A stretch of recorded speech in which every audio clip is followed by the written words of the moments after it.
13 things you should quietly eliminate from your life. There is a kind of strength that makes no sound. It doesn't shout. It doesn't need to prove. It's the quiet discipline of someone who has learned to subtract. The world keeps telling you to add more goals, more possessions, more recognition, more noise. But the Stoics knew that peace is not found in addition. It's found in elimination. If you strip away everything you've been told to chase, what remains? The truth of who you are. The unshakable center that cannot be influenced by chaos. That's the essence of Stoicism, not cold detachment, but unbreakable clarity. You don't fix your life by stacking motivation on top of confusion. You fix it by removing what makes you weak, quietly, without drama, without the need for applause, because transformation isn't loud. It happens when no one is watching, when you start cutting away the unnecessary, one invisible thread at a time. We've become addicted to noise, constant opinions, endless comparisons, the feeling that if we're not moving fast, we're falling behind. But when you slow down long enough to listen, you realize something deeper. Most of what drains you never deserved your energy in the first place. The Stoics called this the discipline of perception, learning to see what is truly essential and dismissing everything else as background noise. This video is not about learning new things. It's about remembering what you already know, that real power is silent, the kind of power that can walk through fire and never lose its calm. Today, we'll uncover 13 things that quietly destroy your focus, your peace, and your inner strength. Things you may not even realize are controlling you. Marcus Aurelius once wrote, "If it is not right, do not do it. If it is not true, do not say it." But he also meant something deeper. If it does not serve your soul, release it. That is your duty as a rational being, to cleanse your inner citadel from the unnecessary. This is not a motivational speech. This is a mirror. Every part of you that feels heavy, lost, or anxious. It's not who you are. It's just what you've allowed to stay. So listen closely, because as you move through these 13 eliminations, you'll start to recognize yourself again. The stronger, calmer version buried beneath the noise. Let's begin the process of subtraction, the art of quiet removal. And we'll start with the first thing you must eliminate, the invisible chain that binds nearly everyone who has forgotten how to be still. There's a hidden hunger that controls more lives than fear or failure, the need to be seen. Every time you open your phone, every time you post, every time you measure yourself through a number, you feed that hunger. You start existing not as who you are, but as who others perceive you to be. And when you start living for perception, you stop living with purpose. The Stoics warned of this long before social media existed. They called it vanity, the craving for external validation. But today, it has evolved into something even more dangerous, a silent addiction to visibility. The need to be seen makes you perform your life instead of living it. You craft a version of yourself that earns approval, while the real one begins to dissolve quietly behind the mask. You stop asking, "Is this right for me?" and start asking, "Will this look right to them?" You trade authenticity for applause. You lose the ability to act from conviction because you're too busy curating perception. Marcus Aurelius wrote, "Ambition means tying your well-being to what others say or do." And in that single line, he predicted the world we live in now, a world where worth is measured by attention, not by integrity. The Stoic path is not about retreating from the world, but reclaiming sovereignty within it. To quietly eliminate the need to be seen is to return to freedom. It's to live without performing, to act from principle, not from pressure. Ask yourself this: if no one could ever see what you do, would you still do it? That question is the dividing line between authenticity and illusion. When you no longer need witnesses to validate your value, you become unstoppable, not because you shout louder, but because your silence carries weight. Detach from the applause. It will never fill you. Replace the hunger to be noticed with the discipline to be true. The moment you stop performing for the crowd, the world begins to recognize your quiet power, the kind that doesn't beg for attention, but commands respect through stillness.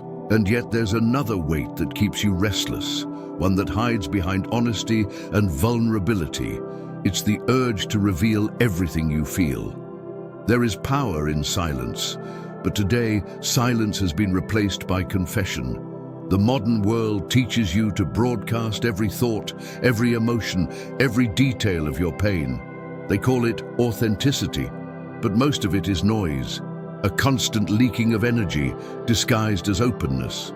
The Stoic understood that emotion is not weakness, but its exposure without purpose is. To speak less is not to hide, it is to preserve what is sacred. When you share everything you feel, you give your peace away, piece by piece. Every opinion you seek, every comment you wait for becomes a small chain that binds your clarity. The Stoic does not suppress emotion, he masters it. He observes his anger before it speaks, studies his sadness before it spreads, and guards his peace as a warrior guards his fortress. Not every feeling deserves an audience, and not every wound needs to be seen to heal. We live in a culture that fears silence because silence reveals truth. It exposes how dependent we've become on reaction. We post, we confess, we overshare, not to express but to be reassured. The more you reveal, the more you depend on being understood. But the wise know that understanding from others is rare. Understanding yourself is everything. There is dignity in mystery. In a world desperate for exposure, restraint has become an act of rebellion. When you learn to speak only when your words have weight, people begin to listen differently. They sense authority, calm, and depth. You no longer compete for attention. You attract it through presence. Emotional overexposure is the death of inner strength. The Stoics' emotions are not on display. They are disciplined, shaped, and directed toward action. When you learn to hold back your storms, you start to hear the quiet beneath them. And that quiet is where wisdom lives. Protect your silence. Guard it as your most valuable possession, because in the noise of endless expression, the one who controls what he reveals is the one who controls his life. But there's another form of noise that poisons your clarity, not what you express, but what you allow into your mind, the constant flood of opinions that were never yours to carry. The mind is a fortress, yet most people leave the gates wide open. Every day, countless opinions march in uninvited, from strangers online, from critics who never built anything, from voices that do not know you yet claim to define you. The Stoics taught that the greatest danger to reason is not ignorance, but distraction. When you absorb every opinion, you lose the ability to hear your own. Not every thought deserves your attention. Not every argument deserves your energy. Most people speak not to communicate truth, but to protect their ego. When you react to them, you become part of their chaos. Marcus Aurelius wrote, "The opinion of 10,000 men is of no value if none of them know anything about the subject." You do not need to respond to every provocation, nor defend yourself against every judgment. Silence is not weakness. It is the discipline of self-command. When you allow noise into your mind, clarity begins to decay. You start shaping your actions to satisfy opinions that vanish as quickly as they appear. The wise learn to ask, is this thought useful? Is this criticism grounded in truth? If not, let it dissolve. No one ever reached peace by arguing with fools. To eliminate unnecessary opinions is to take back mental sovereignty. You reclaim the energy that was wasted on pleasing, debating, and proving. You begin to move through the world with quiet certainty, a calm that cannot be disturbed by approval or rejection. The Stoic does not need agreement, he needs alignment with reason. When you stop explaining yourself to those who refuse to understand, you discover a rare kind of freedom. The kind that comes from knowing that the truth needs no defense, but the battlefield of opinions is only one layer of noise. There is another one, more subtle, more personal, that exists inside your own mind. The endless clutter of thoughts that keep you from stillness. The mind is not meant to be a storage room, yet most treat it like one. Thoughts, worries, unfinished tasks, regrets, and imagined conversations pile up until there's no room left for clarity. The Stoics compared the mind to a city. It must be governed, not invaded. Without order, the citizens rebel. Without discipline, reason falls. Mental clutter is the silent enemy of peace. It disguises itself as productivity, but it's really chaos in motion. Every time you replay what you should have said, every time you imagine what could go wrong, you feed the storm. The Stoic way is to simplify, to remove what's useless so that what matters can breathe. Seneca said, "If you wish to be well, withdraw from the crowd." But the crowd he meant was not only people, it was the constant crowding of the mind. You cannot think deeply when your mind is filled with noise. Reflection requires space. Clarity demands stillness. The more you carry, the less you see. The modern world has turned distraction into addiction.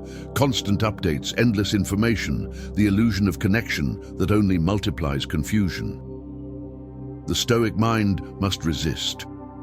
You train it by asking a simple question. Does this thought serve me, or does it own me? To declutter your mind, start small. Choose silence over scrolling. Choose one task and complete it with presence. Observe your thoughts like a watcher at the gate.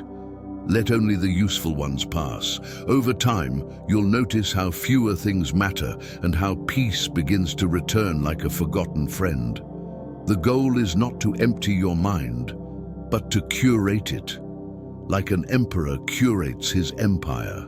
When you no longer allow trivial thoughts to occupy sacred space, your actions sharpen, your emotions settle, and your purpose becomes unmistakable. But even when your mind is clear, there's a subtler trap that disguises itself as virtue, a poison that often masquerades as discipline itself, the obsession with constant doing. Modern culture worships motion. The faster you move, the more valuable you appear. People wear exhaustion like a badge of honor and call it ambition. But the Stoics warned against this long before the first clock was built. To them, life was not about doing more. It was about doing what matters. When you become addicted to productivity, you mistake motion for progress and busyness for purpose. Toxic productivity is the art of running nowhere faster. It keeps you occupied but never fulfilled. You chase results without reflection, achievements without alignment.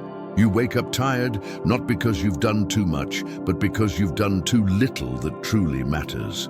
Marcus Aurelius wrote, "It is not that we have a short time to live, but that we waste much of it." The Stoic sees time as sacred, a limited currency to be spent only on what serves virtue and reason.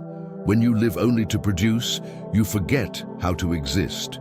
You start treating yourself like a machine, measuring worth by output. But you are not a factory. You are a mind, a soul, a being meant for contemplation as much as creation. True discipline is not working without rest. It's knowing when to stop, when to say no, when to protect the quiet hours where meaning grows. To eliminate toxic productivity is to return to intentional action. Work when it's time to work, rest when it's time to rest, and never confuse one for the other. Busyness is not a sign of importance. It's often a symptom of fear. The fear of stillness, the fear of meeting yourself without distraction. The Stoic does not fear stillness. He understands that idleness and contemplation are not the same. One drains life, the other renews it. The goal is not to fill every minute, but to make every minute full of awareness, purpose, and calm. But even when you master your time, another burden remains, one that you carry deep within, the invisible weight of unfinished emotions, unspoken regrets, and obligations that no longer serve you. It's called emotional debt. You owe no one your peace. Yet most people live as if they are forever in debt, repaying promises they never made, carrying guilt that was never theirs, keeping connections that drain rather than strengthen them. Emotional debt is what remains when you spend your energy on things that no longer deserve it. It's the weight of unresolved feelings and unfinished endings. It keeps you awake at night, replaying what you could have said, what you should have done, what you wish had gone differently. But the Stoic knows, what is done is gone. To dwell on the unchangeable is to waste the present moment, the only currency that truly exists. Emotional debt accumulates quietly. You tell yourself you've moved on, yet part of your mind stays stuck in the past, paying interest through anxiety and regret.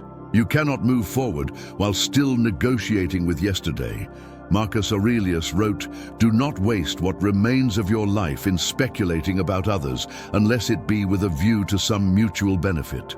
That wisdom extends to memories. If thinking about the past doesn't serve your growth, it's indulgence, not reflection. Forgiveness is not softness, it's liberation. You forgive not to excuse others, but to free yourself from them. The Stoic understands that peace is a transaction. You must cancel the debts that keep your soul entangled. The resentment you hold is an invisible contract that drains your strength every day. Tear it. Let it end. Letting go is not forgetting. It's choosing not to be owned by memory. Emotional debt keeps you tied to stories that no longer define who you are. When you release them, you make room for clarity, for creation, for the quiet dignity that comes from being whole again. And yet, once the inner weight begins to lift, a subtler poison waits outside, a force that manipulates your peace not through emotion, but through comparison. It's the voice that whispers that you're behind, that someone else is ahead, that your worth is measured by someone else's path. Comparison is the quietest form of self-betrayal. It begins as curiosity and ends as corrosion. You see someone's highlight and measure it against your unfinished moments. You call it inspiration, but it's envy wearing a mask. The Stoics warned against it long before social media gave comparison a permanent home. They knew that to measure yourself by others is to hand them power over your peace. Every time you compare, you forget context. You forget the years, the scars, the chaos behind someone else's order. You trade gratitude for insecurity. The moment you believe someone's life defines your limits, you stop growing. Marcus Aurelius wrote, "Look well into yourself. There is a source of strength which will always spring up if you will always look there." The Stoics' direction is inward, never outward. The noise of comparison drowns your own rhythm. You start chasing what's not yours. Someone else's pace, someone else's definition of success, someone else's timing. You lose sight of your own path, and the journey becomes imitation instead of discovery. The Stoic walks alone, not because he rejects the world, but because he refuses to be led by its illusions. Eliminating comparison doesn't mean ignoring others. It means learning from them without losing yourself. When you admire, do it with balance. Let their discipline remind you of your own potential, not your inadequacy. The true measure of progress is not being ahead. It's being aligned. Freedom begins when you look at another person's success and feel no disturbance inside you. When you can say, "Good for them, and now back to my path," that's when comparison dies and inner sovereignty begins. But once you stop comparing yourself to others, a deeper fear surfaces, the fear of being alone in your journey. The fear of detachment, the idea that solitude means emptiness. Yet for the Stoic, solitude is not isolation, it is strength in its purest form. Solitude terrifies those who have never met themselves. The moment the noise fades and the crowd disappears, panic begins, because silence forces truth to the surface. The Stoic understood that fear of disconnection is not about losing others. It's about being unable to stand in the presence of your own thoughts. People fill their lives with constant contact, endless scrolling, meaningless conversations, anything to avoid the mirror that solitude holds. But disconnection is not a curse, it's a cleansing. The Stoic does not fear being alone because he is never truly alone. His mind is a companion, disciplined enough to keep him company, strong enough to challenge him, and calm enough to sustain him. Marcus Aurelius spent years surrounded by war, politics, and deceit, yet he found stillness by turning inward. He wrote, "Nowhere you can go is more peaceful, more free of interruptions than your own soul." Modern life confuses connection with presence. You can be surrounded by thousands and still be spiritually absent. Real connection begins only after solitude has refined you. To eliminate the fear of disconnection, you must first sit with it. Let silence unsettle you until it begins to heal you. In time, you'll discover that solitude isn't emptiness, it's clarity.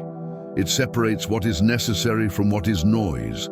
The more comfortable you become with solitude, the less dependent you are on validation. You start making decisions not to be understood, but to be aligned with reason. That is freedom. When you can walk alone without feeling lonely, you become untouchable. The world loses its power to shake your center. But even those who master solitude face another invisible enemy, one that doesn't drain your time or your spirit, but your discipline. The quiet addiction to consumption, not just of things, but of everything that keeps you from stillness. The world has convinced you that comfort equals happiness and that satisfaction comes from what you can acquire. But every purchase, every craving, every moment of indulgence comes with a hidden cost, the erosion of self-control. The Stoics warned that what we own eventually owns us. Modern life has simply made that truth louder. We buy to distract, we consume to forget. We fill the emptiness with things that never satisfy because the hunger they feed is not physical, it's spiritual. Impulse consumption is not limited to material possessions.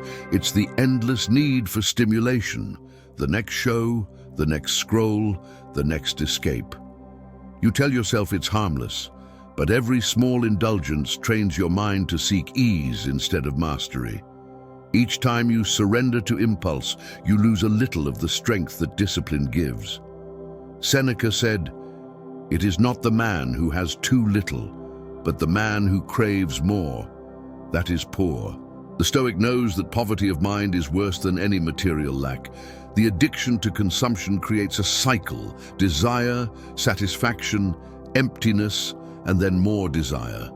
It never ends because it was never meant to. The market thrives on your restlessness. The Stoic thrives on restraint. True wealth is found not in what you own, but in what you can refuse.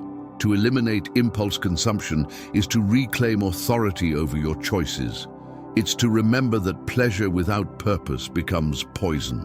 Minimalism to a Stoic is not aesthetic. It's spiritual armor. You don't reject possessions out of disdain. You reject dependence out of wisdom. When you stop seeking happiness through acquisition, peace returns. You begin to appreciate what already exists. Your time, your health, your mind, your freedom. But even if you free yourself from material craving, there's another form of waste that threatens your energy. Not what you consume, but what you say. The words you spend without thought, the conversations that drain rather than build. Words are currency, yet most people spend them carelessly. They speak to fill silence, to avoid thought, to gain attention, not to share truth. The Stoics viewed speech as sacred because it shapes reality. What you say either strengthens your mind or weakens it. When you engage in empty talk, gossip, or trivial debates, you leak energy that could have been used for growth. You become distracted by the irrelevant, drawn into noise that leads nowhere. Empty conversations are not just wasted moments, they are subtle forms of decay. They erode focus, dilute purpose, and make you reactive. Marcus Aurelius wrote, "Waste no more time arguing about what a good man should be one." The wise do not speak to prove, they speak to clarify. Silence, to the Stoic, is not absence, it's presence under control. The less you speak, the more your words carry weight. When you stop engaging in meaningless exchanges, you notice how much peace returns. The room grows quieter, but your thoughts grow louder. You begin to hear yourself again, your reasoning, your intuition, your truth. The need to respond fades. The desire to persuade disappears. You learn that most arguments exist only to feed egos, not to reveal understanding. To eliminate empty conversations is to honor your mind's capacity for depth. It's to choose dialogue that builds rather than drains, that refines instead of entertains. Speak with intention, not impulse. Say only what is necessary, kind or true. Let silence be your default and speech your discipline. But there's another silence, heavier than words. A silence filled with memories you refuse to release. It lingers not in the mouth, but in the heart. And unless you face it, it will keep you chained to moments long gone. There are wounds that no longer bleed, but still burn.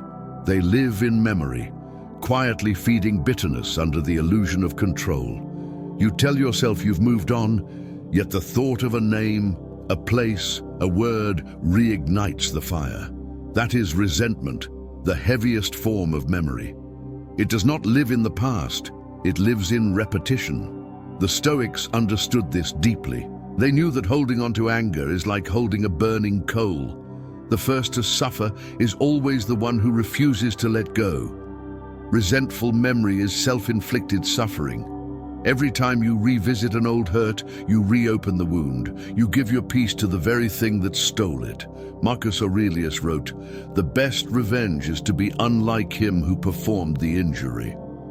The Stoic doesn't seek justice through resentment, he finds it through mastery. He understands that forgetting is not weakness, it's the highest act of strength. You cannot change what has happened, but you can decide how long it continues to own you. Forgiveness, in the Stoic sense, is not an emotional gesture, it's a strategic one.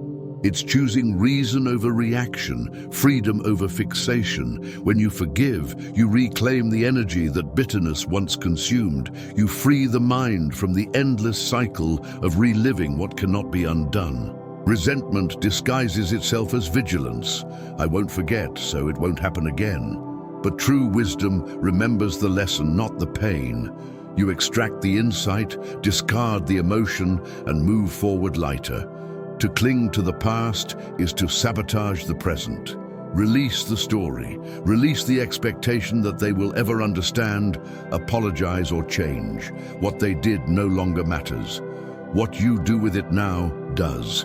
And once you've freed yourself from the past, another kind of noise becomes clear. Not from the world, but from within.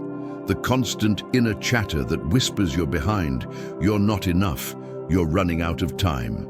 It's time to face the loudest enemy of all, your own mind.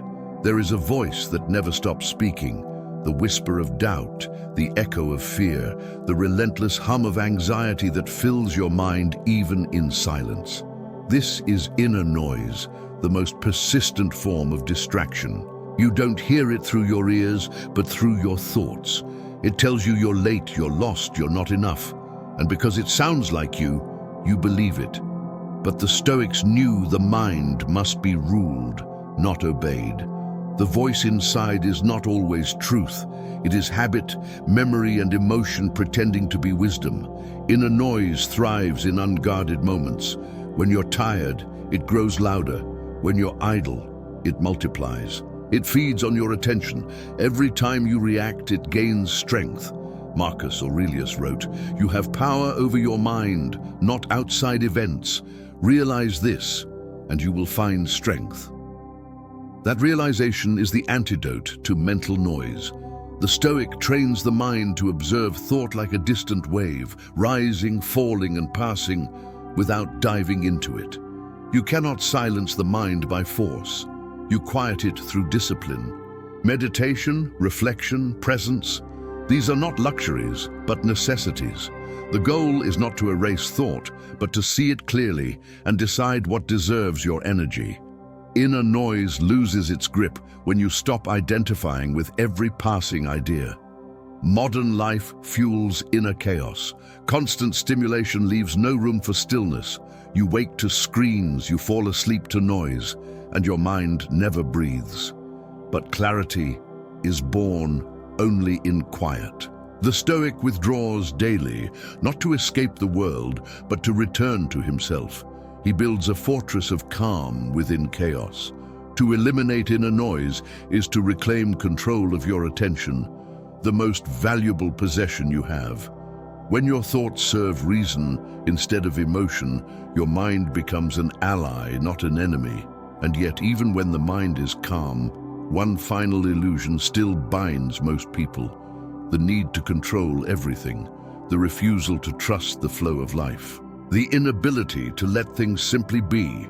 Control is an illusion that pretends to be safety. It makes you believe that if you plan enough, worry enough, hold tight enough, life will obey your will. But the Stoics understood a truth most people resist. The more you try to control, the more you suffer. Life is not a battlefield to dominate, it's a tide to navigate. You cannot command the sea, only your response to the storm. Attachment to control is the root of frustration. You expect the world to bend, people to act a certain way, outcomes to align with your vision. And when they don't, you call it failure, when in truth, it's reality asserting itself. Marcus Aurelius wrote, "Adapt yourself to the things among which your lot has been cast, and love sincerely the fellow creatures with whom destiny has ordained that you shall live." Acceptance is not weakness, it's clarity. It's the understanding that serenity is not found in mastering events, but in mastering your reaction to them. The Stoic practices surrender, not out of defeat, but out of wisdom. He knows that control belongs only to two realms, thought and action. Everything beyond that is the territory of fate. The moment you stop fighting the uncontrollable, peace enters quietly. The storm outside remains, but the sea within becomes still. Attachment to control exhausts the spirit. It demands constant vigilance, endless correction, ceaseless tension. The Stoic frees himself by replacing control with trust. Trust in his discipline, trust in nature's order, trust that even loss carries meaning. When you stop trying to shape every wave, you start to move with them. What once felt chaotic begins to feel harmonious. Let go of the need to predict, to force, to demand. You will find that life doesn't need your permission to unfold. It needs only your presence to be lived fully. And now that you've reached the end of this journey of subtraction, it's time to return to the silence where it all began. Not the absence of sound, but the presence of peace. When you begin to subtract, the world starts to resist. It calls you distant, detached, indifferent, because most people cannot understand strength that doesn't announce itself. But this is the paradox of Stoicism. The less you need, the more powerful you become. What you've just done is not a list of habits, it's a dismantling of illusion. Every elimination stripped away a piece of falsehood, and what remains now is truth, unpolished, steady, immovable. You've learned that peace is not built by adding layers of motivation, but by removing layers of noise. The Stoic life is not a performance of discipline, it's a return to essence. You have walked through the need for approval, the hunger for attention, the weight of comparison, and the illusions of control. And in each of them, you found that stillness is the only form of victory that lasts. Marcus Aurelius reminded himself daily, "Look within. Within is the fountain of good, and it will ever bubble up if thou wilt ever dig." That's what you've done here. You've begun the excavation of self. You've remembered that happiness is not found in conquering the world, but in mastering your inner empire. The world outside will remain loud. People will still seek recognition, argue without reason, chase without rest. But you now walk differently. You move through the same storms, but with a calmer gaze. You don't react, you respond. You don't rush, you decide. You don't grasp, you release. And in that release, you gain the one thing that cannot be taken from you: freedom. Quiet elimination is not the end of something. It's the beginning of a lighter way of being. You will lose people, distractions, and habits, but what remains will be pure. Discipline, clarity, serenity, the kind of peace that no applause can give and no chaos can take away. So take a breath, let the noise fade. You've just reclaimed your life through silence, the most powerful sound a human being can make. If this voice spoke to your silence, stay. Subscribe, not for entertainment, but for evolution, because this is only the beginning of your training. The path where the mind becomes the empire and you, its sovereign ruler.